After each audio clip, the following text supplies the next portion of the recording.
President Trump striking an optimistic tone on progress with North Korea during his meeting with South Korean President at the White House today. Listen.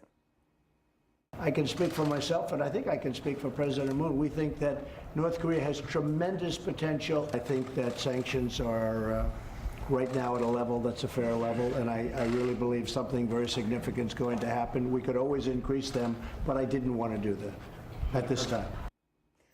So what does this mean for his goal of complete denuclearization? Joining us now, Peter Brookes from the Heritage Foundation. He is also a former Deputy Assistant Secretary of Defense. Thank you so much for joining us. Good to be here.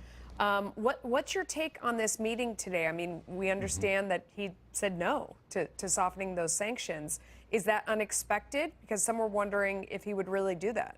No, but I think that President Moon of South Korea and President Trump are trying to find a way forward.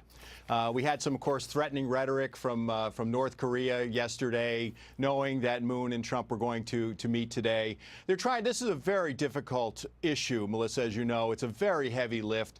It's going to take some time. The president has said it's going to take some time, but I think we're looking for some way to move forward.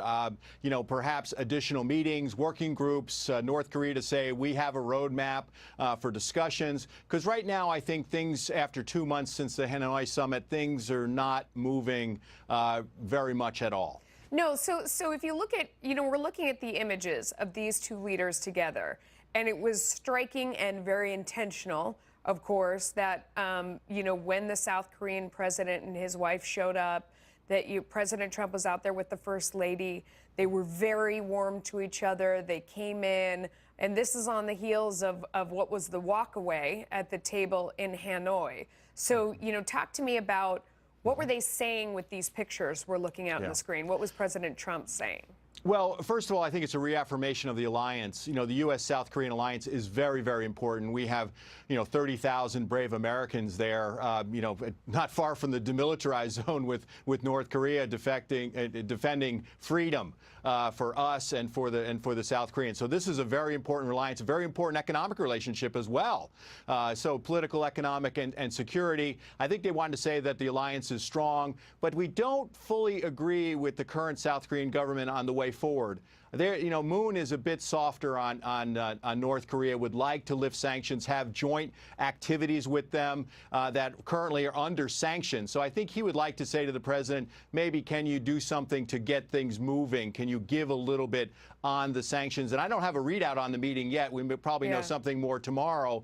But I think they're trying to show that they are working together, that they are strong. But Peter, before we run out of time, I mean, isn't that ironic? Because they're the ones that are in the path of danger more than anyone else in South Korea.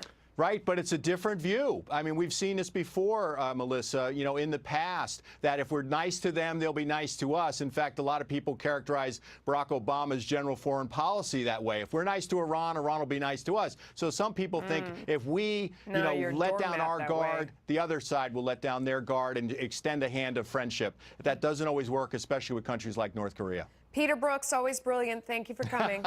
Thanks for having me.